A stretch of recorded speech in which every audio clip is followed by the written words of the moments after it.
Hi there, my name is Ron Rogers, and I often get asked, what do I miss about not being an airline pilot anymore?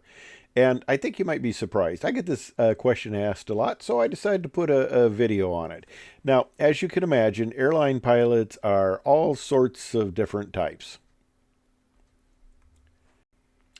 So I would ask fellow airline pilots, well, what do you miss about being retired, about not flying airlines anymore? And it was kind of interesting. There was this one captain who I flew with as a co-pilot on the 737-200, and he is an amazing pilot. He has civilian aircraft and he flies.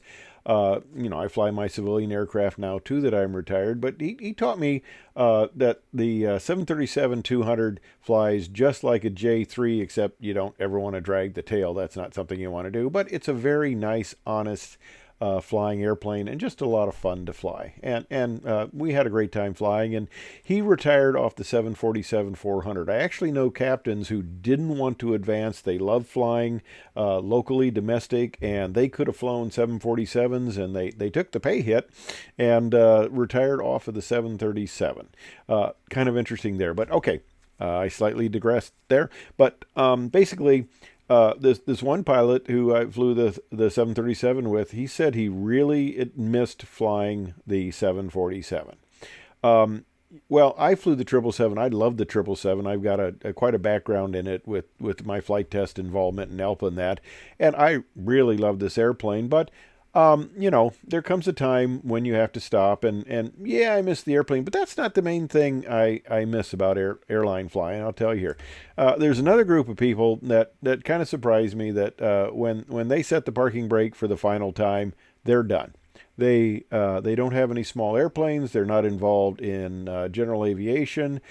They never get in the cockpit of anything again. And I think that's kind of sad, because I think as an airline pilot you should really enjoy flying. Now the fun thing about this, there was one 727 captain I flew with, and I got discussing with him. He was probably one of the best 27 captains I had ever flown with, and I think I was the flight engineer.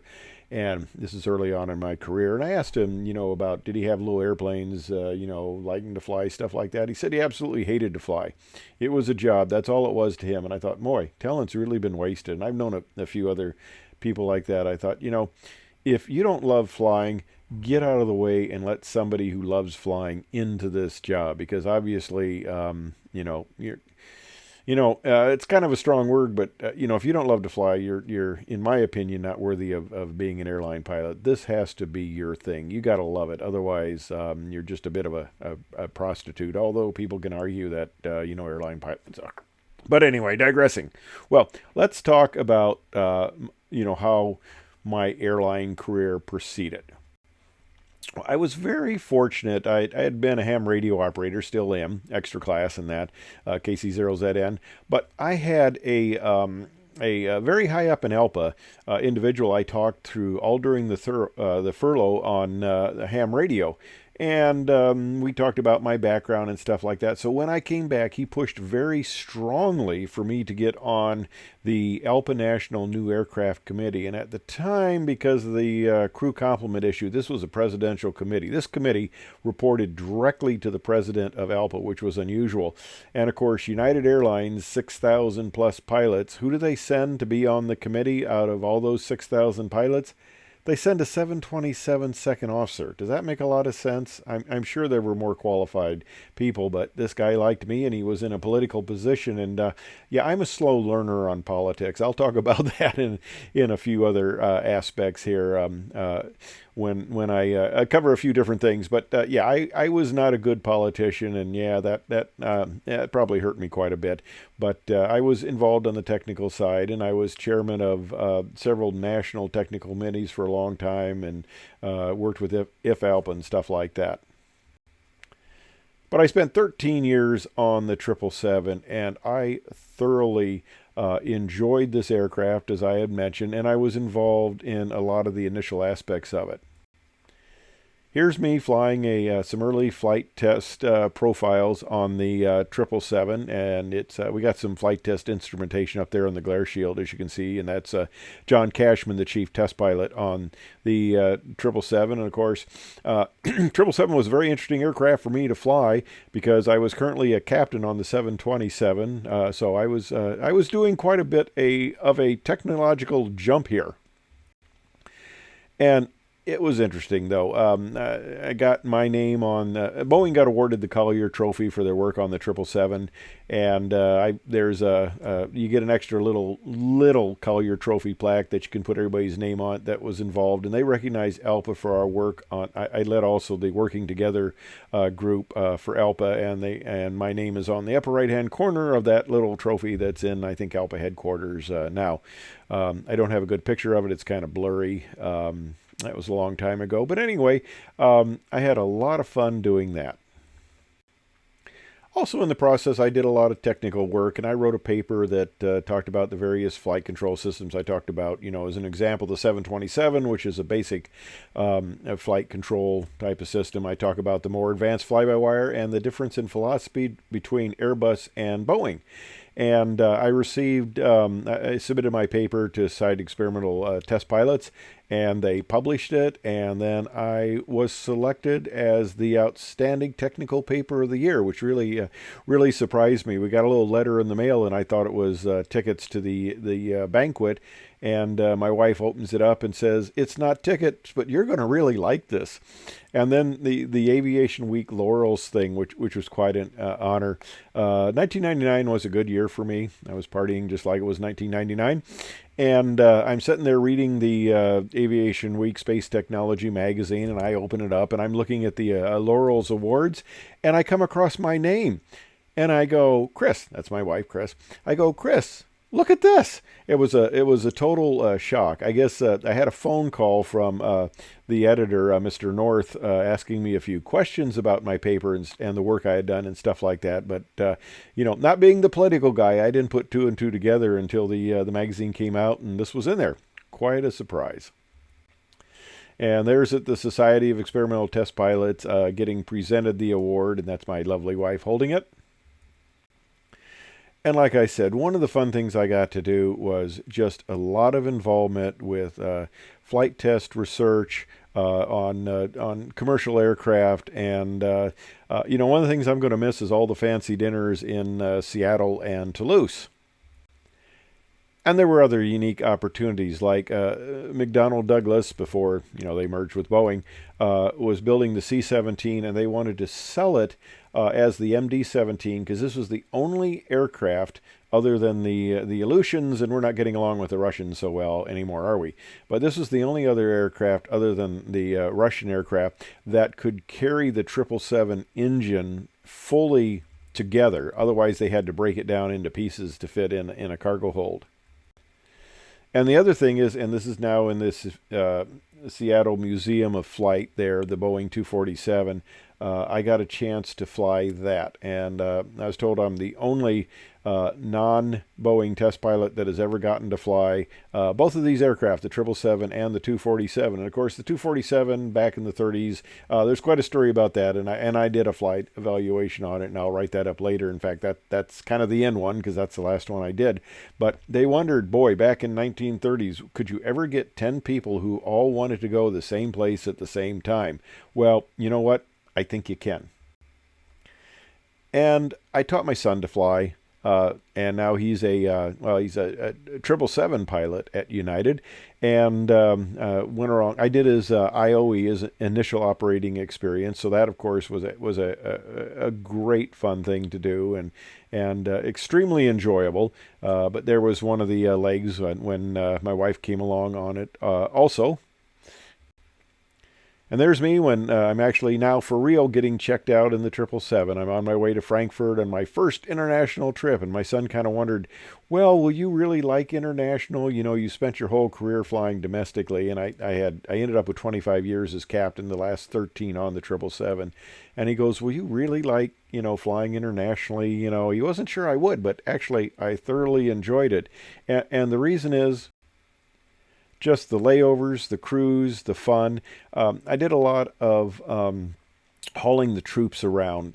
We did these military charters, and we would have a dedicated group of flight attendants, and we'd have some extra time over in Frankfurt. That was kind of our staging area. We'd come from a military base in the States, would fly to Frankfurt, then we'd go on to either Kuwait or Saudi Arabia, and sometimes a number of times secret bases. It's kind of interesting. I've got my map, and I put a little box around where we were going, the Latin longitude, because there's nothing on the map.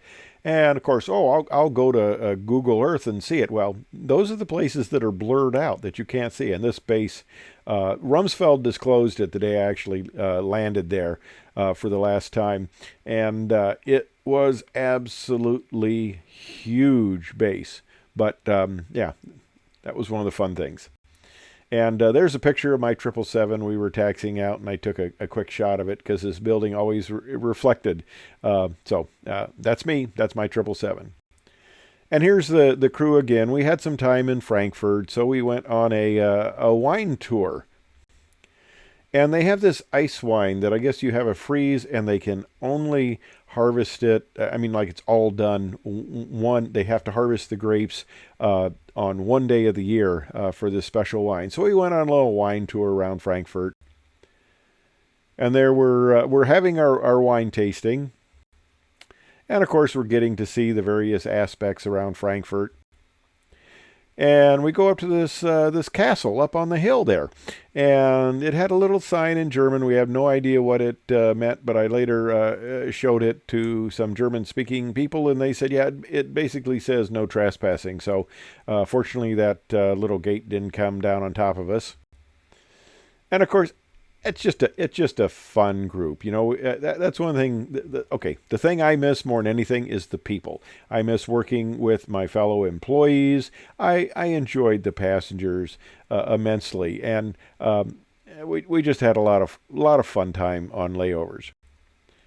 And the flight attendants we had on these charters, we had kind of a dedicated group, and it was really nice. We took a lot of the service people in and out, and they did a really good job of decorating the cabin for the service members. And there's a picture with some of them back in first class there, and obviously the lady wearing the helmet, she has heard about my landings before. And on one of the trips, I have this down in my secondary pilot wall. I got them to sign the flag, the troops that I was, this time I was bringing back. And you see the little picture down there. That's getting on the airplane. I think this was in Kuwait. And I was bringing back from there. And then the picture there that my face is on is I was taking a Medal of Honor winner over to Frankfurt to give a presentation to the troops. That was quite an honor. And of course, flight attendants, we got the people, and it was kind of interesting, you know, you can't bring a weapon on the aircraft. Well, let me tell you, they brought their weapons, so we had plenty of weapons on board the aircraft, and we had plenty of ammunition too. I actually thought, can we carry that? Is that hazardous goods? But my son was actually the chairman of the hazardous goods committee, both for United and nationally. And I called him up on the phone and I said, "Are we allowed to carry this?" And he goes, "Yeah."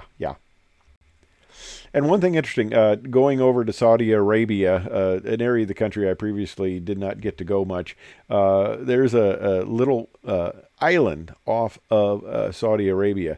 And I went to work out at Edwards Flight Test Center in the Mojave Desert, and I thought that was a desert. But boy, flying over some of these desert regions in this area now, that is really, that really looks like desert.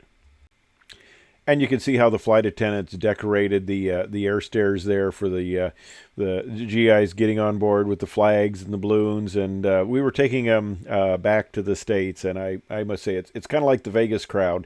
It's a reverse of the Vegas crowd. When I flew people to Vegas, they were happy going out, quiet coming back. When I flew the troops over to these points, it was fairly quiet going out, and much happier, needless to say, coming back.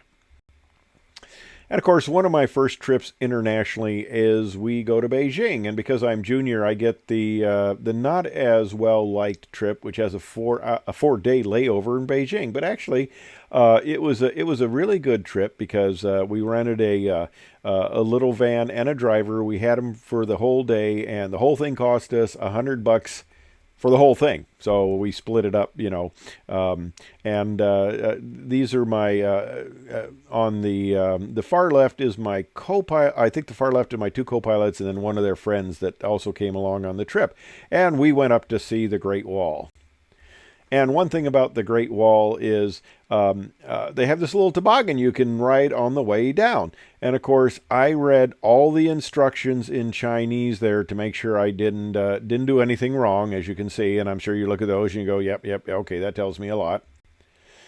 And there's another picture at, I think we were at the Forbidden City there going into it. In fact, we almost missed the Forbidden City. It was kind of a mortuary that we saw, and we thought it was the Forbidden City, and we kind of said to each other, boy, if this is Forbidden City, it's really overhyped. And then I noticed out through the corner of my view, and you can't really see it here, but I saw what obviously we recognize as the Forbidden City, and then we got to go through that. It was, and it was worthwhile.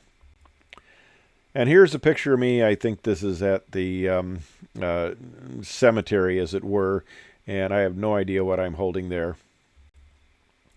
Another thing that you do, and the reason I didn't bid the 747 is it basically flew Chicago to Tokyo.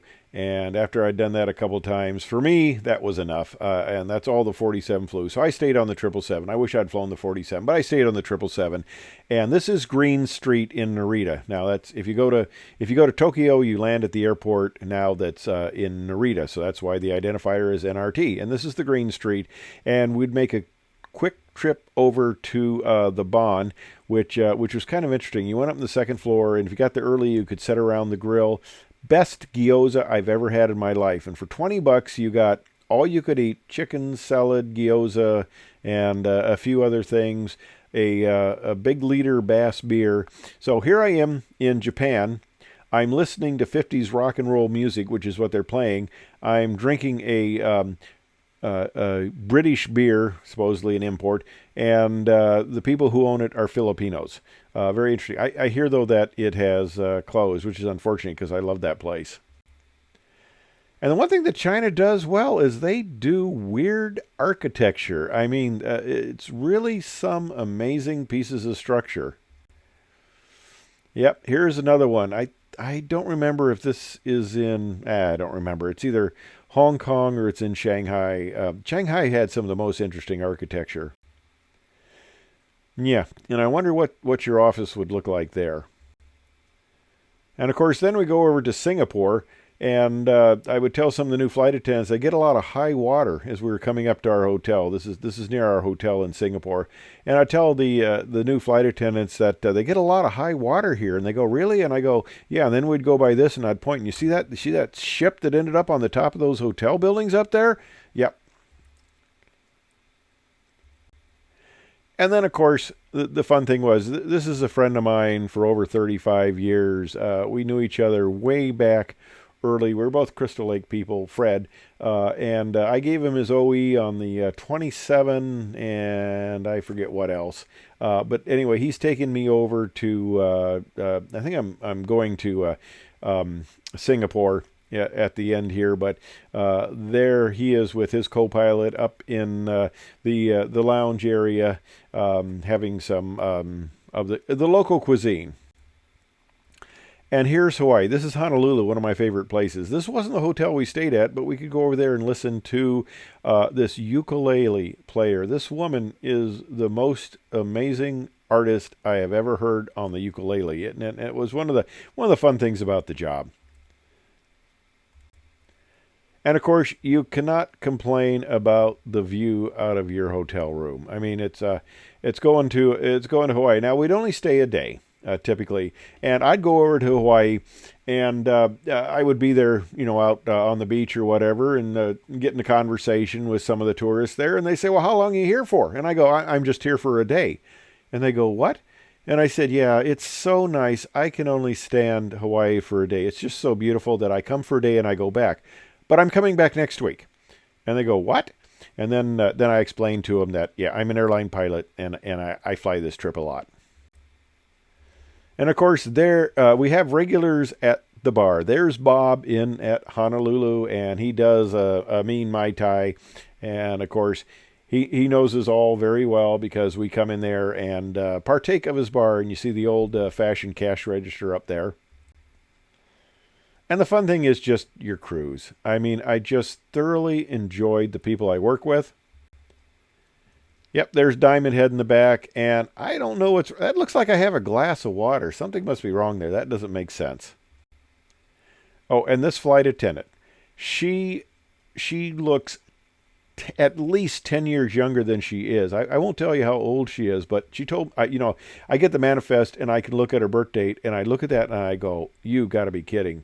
I don't know if she's had any work done or not, but she is one of the Honolulu people. I mean, that's all she ever flies is Chicago to Honolulu, and these flight attendants, that's their thing. They do a great job. They put on a great service, and she was in amazing condition. And of course, then you do things like you fly to Sydney. Now, my high school had this little promotion where they got this Herky thing, Regina High School, Iowa City. This Herky, what was the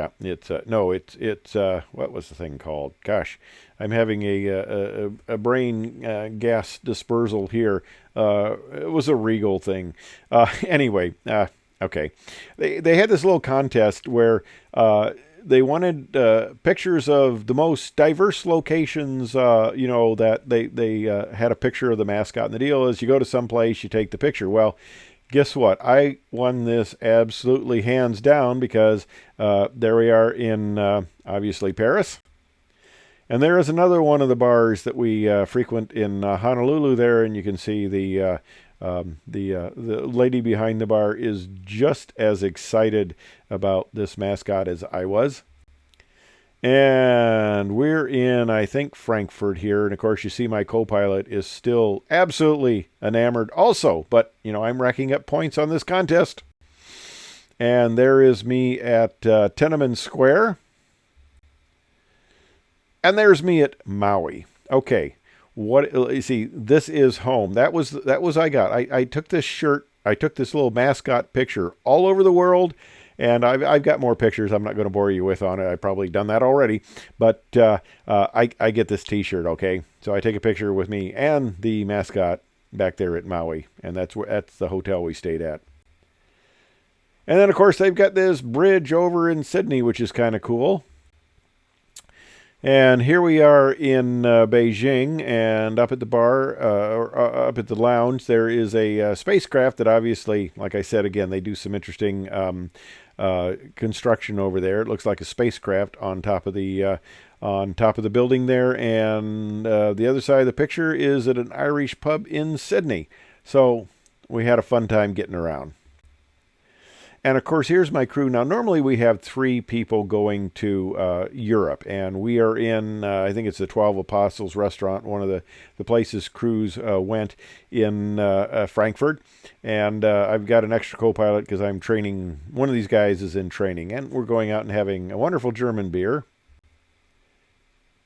And there we are having more wonderful German beers.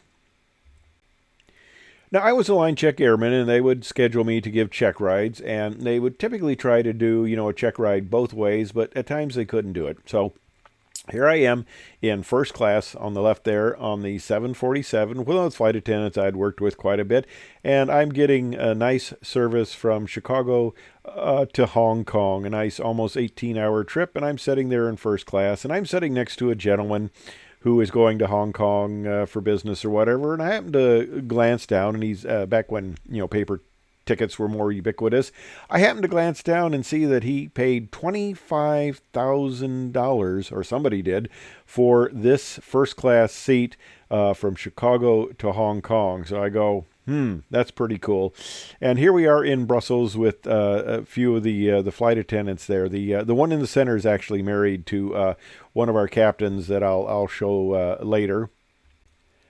And there's Brussels. I mean, they do a good job with the town squares and illuminating the things at night. Okay, here we are over in Beijing, and you get a full all you can eat Chinese meal. And people said, where's the best Chinese place you had? And I go, in Beijing, and it was called the Brown Door. And when I first went there, I'm looking and I'm seeing, oh yeah, it's well, how do I find it? You know, because I can't read Chinese. Of course, they wouldn't call it in Chinese. They wouldn't call it the Brown Door. But I'm looking there and I see the Brown Door, and then the co-pilot mentions, yeah, and right above it in huge letters is Brown Door. But the one thing they do is they have big beer bottles and they have little beer glasses. Now this is a beer glass. This came from I think Frankfurt. Yeah, it's or Munich. It's got Munich on it, but I think I bought it in Frankfurt. But the Germans know how to have a beer. See, so I can tell. I can say, yeah, honey, I only had one beer.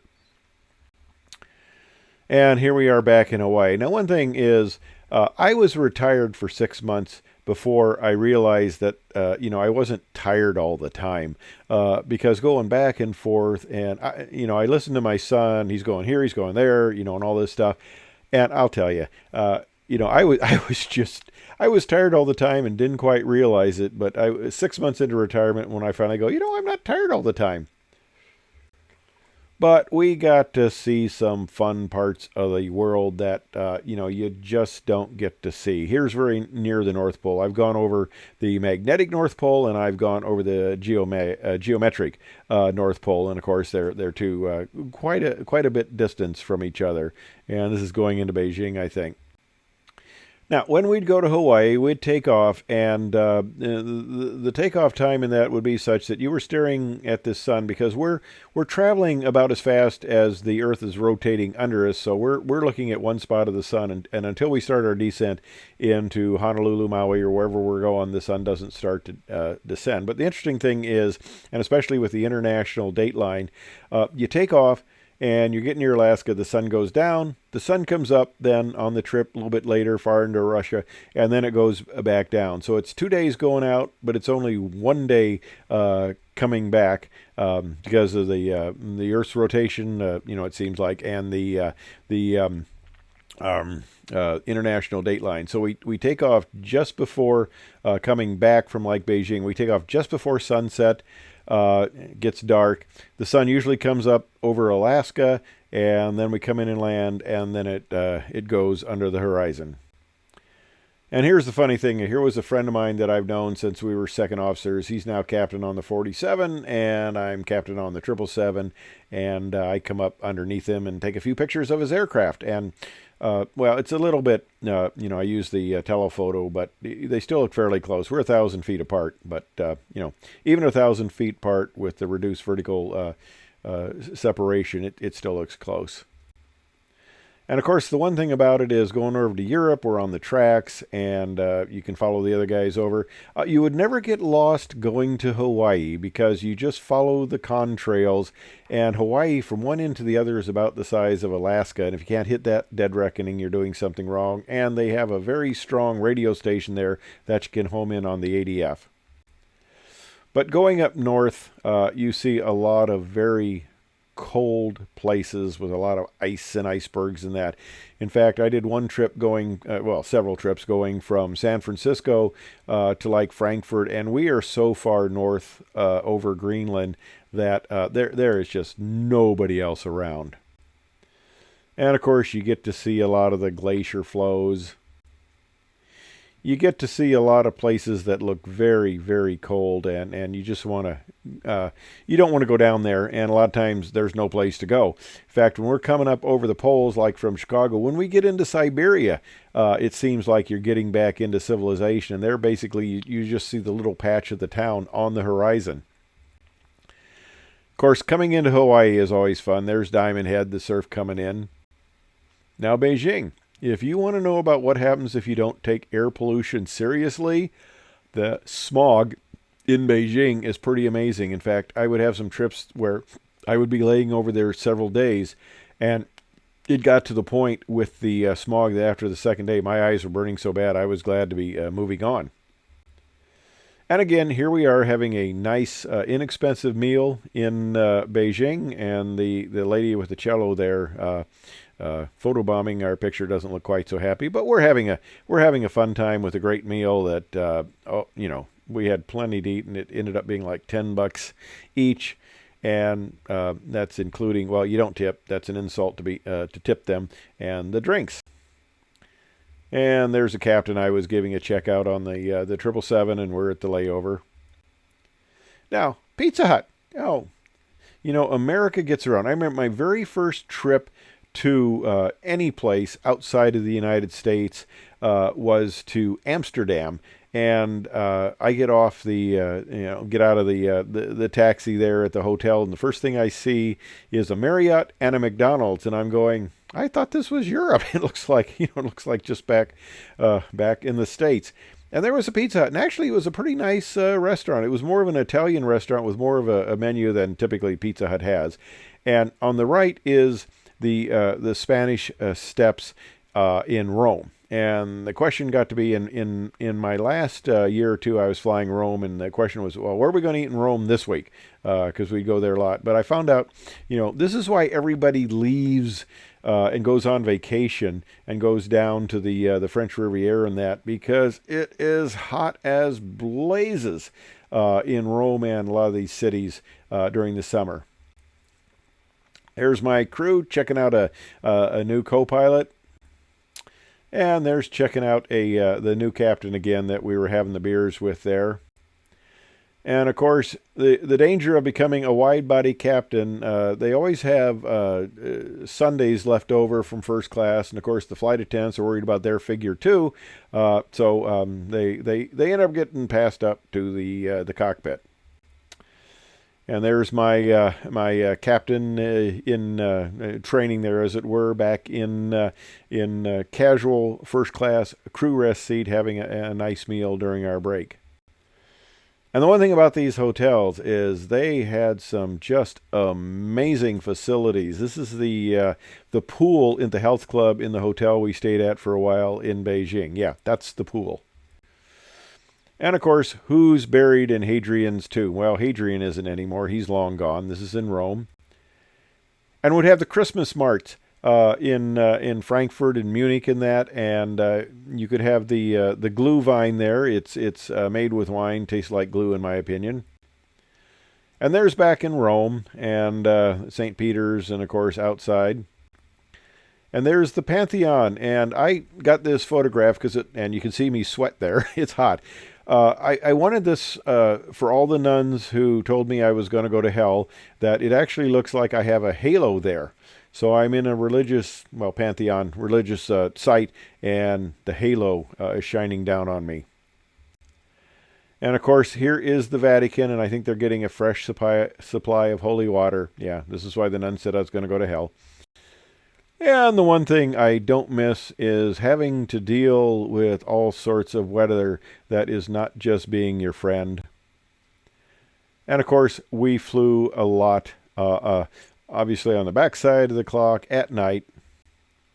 And this is what's known as St. Elmo's fire. It's kind of interesting. You see a lot of this. You get static electricity, and you get all these little sparks across the window, and it can be quite interesting.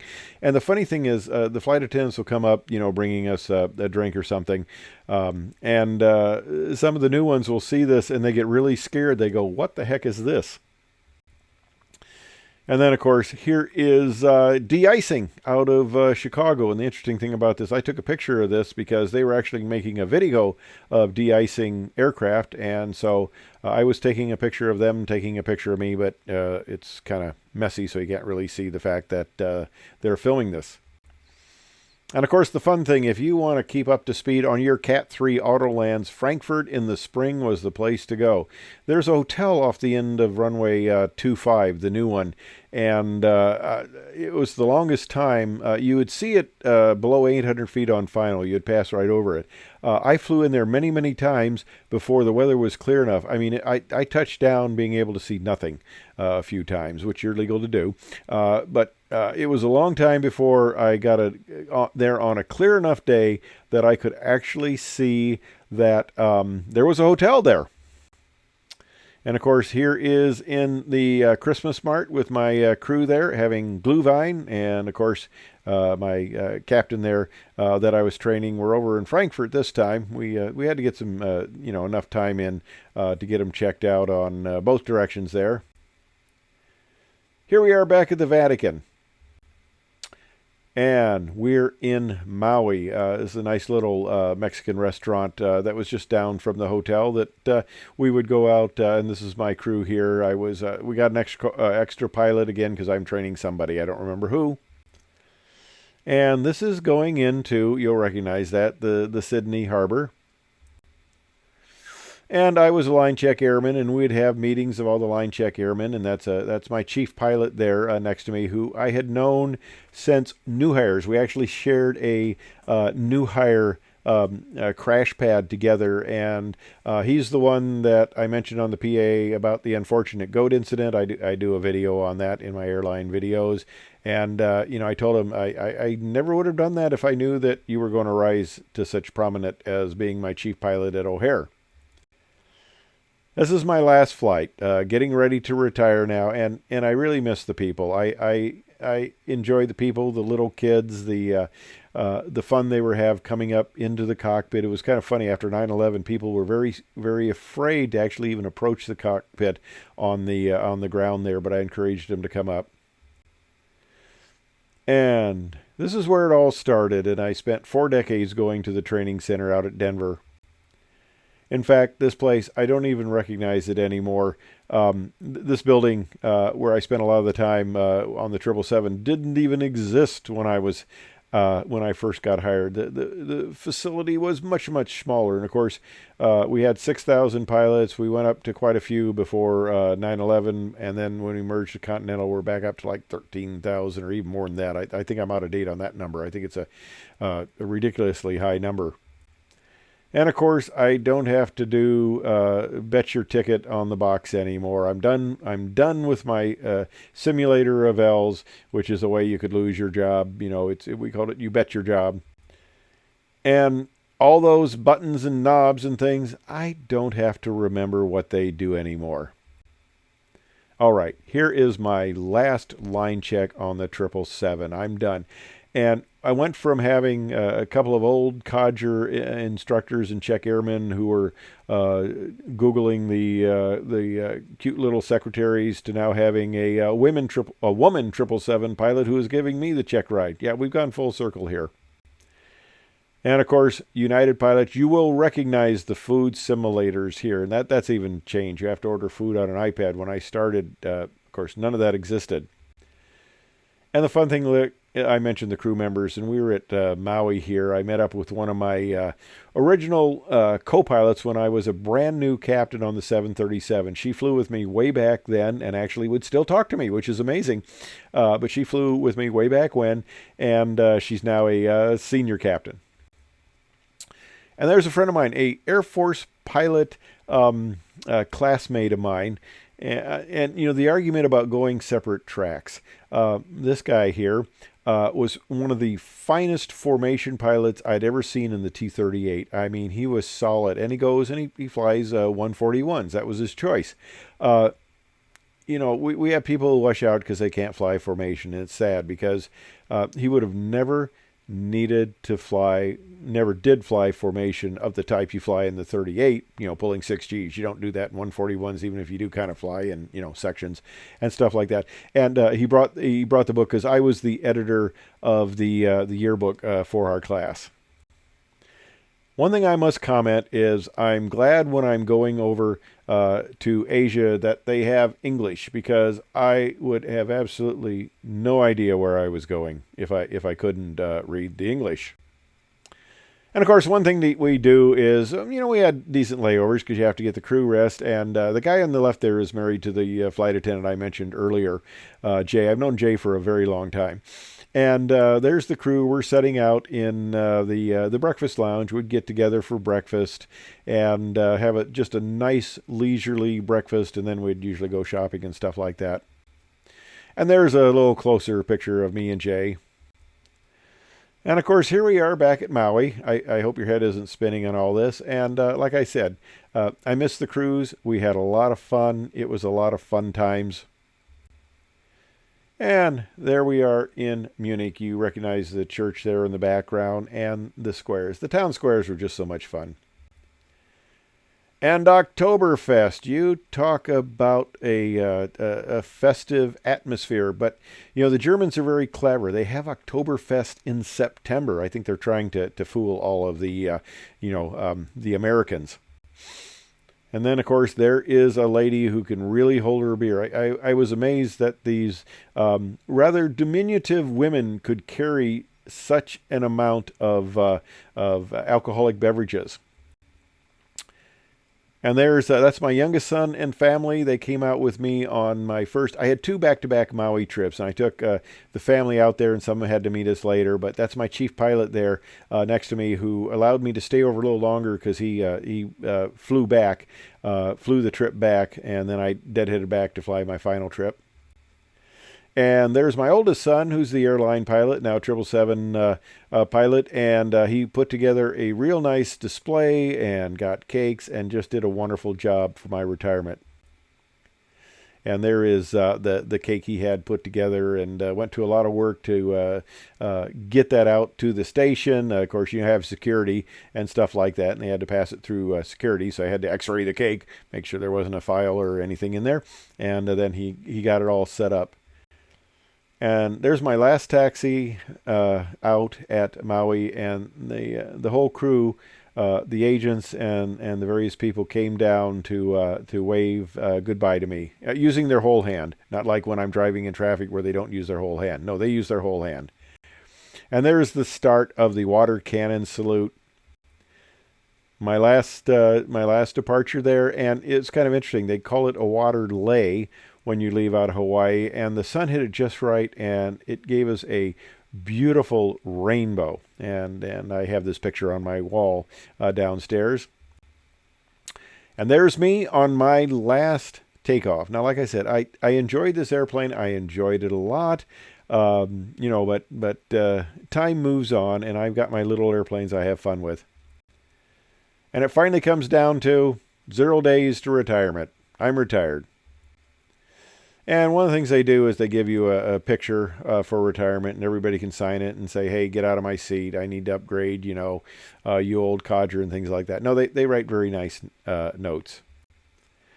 So there I am, suffering in retirement. I got my toys. I retired, and I finally got my vet. And, I'll just let you know, I'm going to live to 140 because they say when you get a vet, that's kind of because of a midlife crisis. Well, I got the vet when I was almost 70, so I'm going to live, obviously, to 140 if you give that. And there's my Turbo 310R and my Great Lakes biplane for flying open cockpit aerobatics. But anyway, that's the things that I miss. I miss the people. The layovers were fun, but I didn't miss being jet lagged all the time. But I really miss the people, both the employees and the people that I provided safe transportation to for 36 years, 25 as captain. And now, for fun, I'm telling anybody who is willing to listen about my digressions. So thanks for watching. I hope you enjoyed it.